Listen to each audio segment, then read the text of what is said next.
Salut Fabrice, quelques mises au point me semblent nécessaires sur ta prestation en réponse aux questions d'Aquina pour le MCP. Et même si vous pointez certaines limites, ou en tout cas que le RIC ou le processus constituant permanent et populaire n'est pas suffisant à lui-même, vous êtes quand même favorable donc à une révision de la Constitution pour la mise en place de ce processus qui, selon nous, donc la procédure juridique qui permettrait quand même de faire rentrer, selon notre mouvement, la France en démocratie, avec les deux grands principes que vous avez rappelés, hein, la révision de la Constitution par le citoyen et l'obligation de référendum pour la modifier par des élus. Vous êtes quand même favorable à ce processus? Alors, obligation de référendum pour la modifier, mais pas que pour ça, pour tous les traités internationaux aussi, pour un certain nombre de choses, c'est le peuple qui doit trancher. Nous, dans notre programme, on propose des choses, mais on prend les 10 choses qu'on estime les plus importantes et on les soumet aux Français par référendum. Parce qu'on est parfaitement conscient que quand on vote pour un candidat à l'élection présidentielle, des fois, on n'aime pas tout le package. Fabrice, si tu es vraiment pour le RIC constitutionnel et donc en toute matière, je ne comprends pas comment tu peux justifier le lancement de 10 référendums à l'initiative du président sur, dis-tu, les sujets les plus importants. D'abord, c'est pas à toi de juger de ce qui est important pour les citoyens, mais à eux, bien évidemment. Donc, si tu es élu, applique ton programme dans l'ordre que tu auras choisi, et les citoyens pourront tenter de mettre un veto à telle ou telle mesure s'ils l'estiment nécessaire. J'ai parlé de la commission Rennes, commission des lois, qui, elle... Alors, la commission des lois, c'est très formel. C'est le planning de l'Assemblée, c'est est-ce que tout est bien valable, est-ce que tout est là, que dans quel ordre on met les lois qui vont passer, comment on organise tout ça. On n'a pas besoin de citoyens tirés au sort pour ça, c'est des professionnels qui le font, c'est très chiant. Mais la commission des lois tirées au sort, elle, il n'y aura pas de liste d'aptitude, ce sera comme pour celle-là, la justice, ce sera qui est volontaire. Et elle, son boulot sera, je l'ai dit tout à l'heure, mais je peux développer peut-être un petit peu plus, de réceptionner les demandes de RIC, de les trier, parce qu'elles vont arriver de plein de manières différentes, la même question formulée de 20 manières différentes, il va falloir faire un petit peu de tri là-dedans, mais un tri de bonne foi qui ne peut être fait que par des citoyens.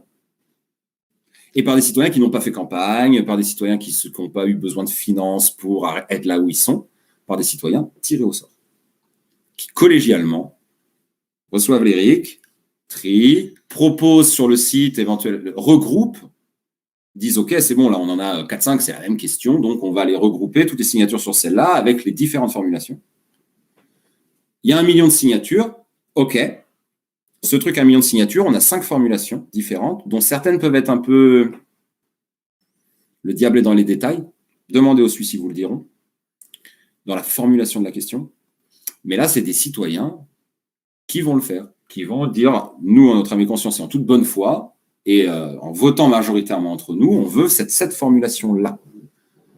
Et après, évidemment, elle est pré-vérifiée par le Conseil constitutionnel pour avis, Conseil constitutionnel que nous remodelons complètement. Fabrice, ta procédure est certes d'initiative citoyenne et débouche bien sur un référendum, mais il est pourtant tout à fait abusif de la nommer référendum d'initiative citoyenne. Dans un véritable RIC, disons un RIC classique, le ou les initiateurs rédigent leur texte et s'ils franchissent le seuil de signature requis par la loi, le référendum est organisé.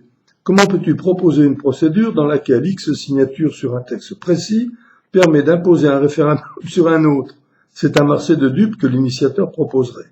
Comment pourrait-il mobiliser les citoyens pour récolter 1 million de signatures en expliquant aux signataires que s'ils sont 1 million à soutenir ce texte de loi formidable, il sera soumis à une commission de citoyens tirés au sort qui en fera ce qu'elle voudra.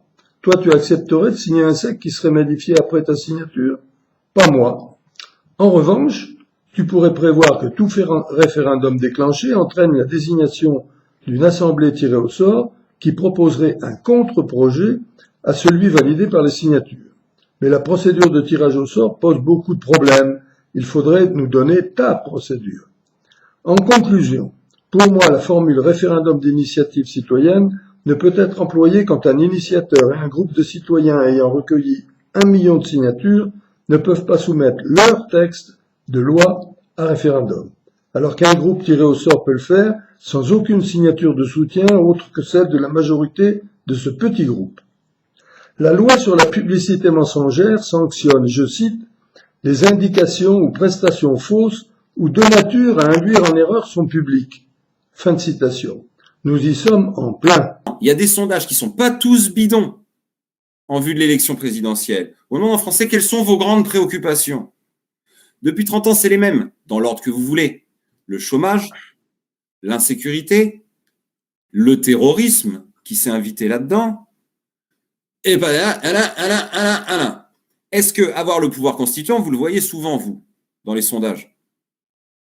Moi non plus. Fabrice, tu présentes ton argument comme imparable d'un manque d'intérêt total des citoyens pour le RIC constituant, alors que c'est tout autre chose qui est prouvé.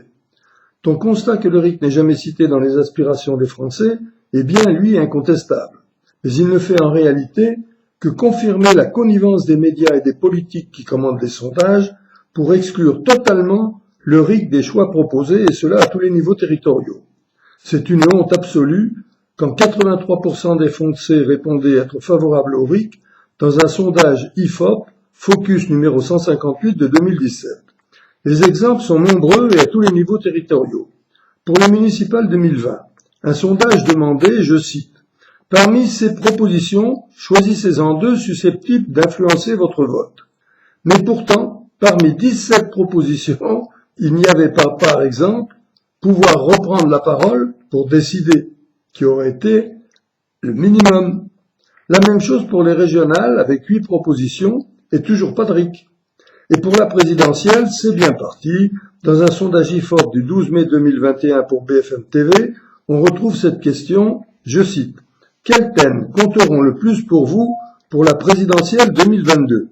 15 propositions, mais pas de trace du RIC, avec par exemple ce thème, le dernier mot aux citoyens par le RIC constituant.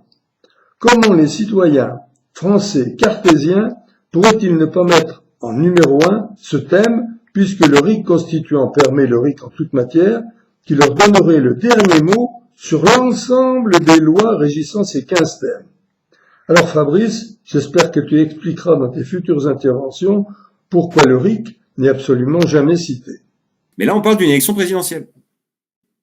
Et une élection présidentielle, je ne vais pas vous apprendre comment c'est organisé. Vous avez des journalistes qui vous posent des questions, et au bout d'un moment, vous avez des débats entre les candidats. Ça fait... Vous avez vu ces débats, je termine. Vous avez vu ces débats, comme moi, les années précédentes. Laurence Ferrari, bienvenue à tous aujourd'hui. Alors, on va parler pendant 15 minutes d'immigration, puis ensuite on va parler pendant 15 minutes de l'Union européenne, ensuite on va parler pendant 15 minutes de, j'en sais rien, l'agriculture. Ensuite, vous avez vu quand même, il y a eu des attaques terroristes ces derniers temps, donc on va parler de terrorisme pendant 15 minutes, et ainsi de suite. Comment vous faites pour participer à ces émissions et pour être crédible devant les gens? Si vous dites, je ne sais pas ce que je vais faire, en fait, une fois au pouvoir, je vais vous donner le pouvoir à vous. Mais qui va voter pour ça, sérieusement? Qui va voter pour qu'on lui dise, fais le travail à ma place? Moi, c'est bon, c'est bon. Fabrice, il n'est pas honnête pour les candidats présidents de faire des promesses dans tous les domaines, alors que le président élu n'a pas le pouvoir de les tenir. En effet, la réalité du pouvoir appartient à la majorité à l'Assemblée nationale qui vote les lois. On a pu le vérifier pendant les 2 cohabitations, aussi bien Mitterrand-Balladur que Chirac-Jospin. De plus, Fabrice, tu ne t'es pas engagé à lancer avant les législatives le référendum sur le RIC constituant, qui est la seule promesse que tu pourrais tenir en cas d'élection et qui donne bien le pouvoir au peuple, comme tu dis le souhaiter. Pour que l'engagement sur le RIC constituant soit crédible, il faut, premièrement, qu'il présente un texte précis publié avant l'élection et qui permette l'instauration d'un véritable RIC constituant, et personne ne doit évidemment intervenir sur le texte signé. Deuxièmement, qu'avant les législatives, la date du référendum pour l'instauration du RIC constituant soit fixée. Cela permet au peuple une sanction immédiate lors des législatives si la promesse n'est pas tenue. C'est un manque à gagner d'environ 100 millions d'argent public pour les 5 ans et la perte de quelques 300 postes de députés, donc très dissuasif pour des pros de la politique. Si Clara Heger participait au débat avec tous les candidats, elle promettait de faire exclusivement ce qui est du pouvoir du président. D'abord lancer dans la semaine de son élection un référendum pour instaurer le RIC constituant qui permettrait tout simplement et définitivement de mettre fin à l'impuissance politique des citoyens. Ensuite, après les législatives, elle nommerait un nouveau Premier ministre ayant la confiance de la majorité à l'Assemblée nationale qui conduirait la politique du pays, mais grâce à elle, sous le contrôle continu des citoyens qui, par RIC constituant, pourraient en plus modifier les institutions et adopter des lois alternatives. Enfin, utiliser en cas de besoin son droit de dissolution de l'Assemblée nationale si une révision citoyenne de la Constitution ne l'a pas supprimé. La candidate que je soutiens, Clara Egger, a souvent dit qu'elle était prête à se retirer pour un candidat ayant plus de parrainage qu'elle si la fusion permettrait d'atteindre les 500. Mais ce ne peut être que si celui-ci a pris l'engagement pour un référendum avant les législatives avec des modalités réalistes d'article 89. Pense-y, Fabrice. À bientôt.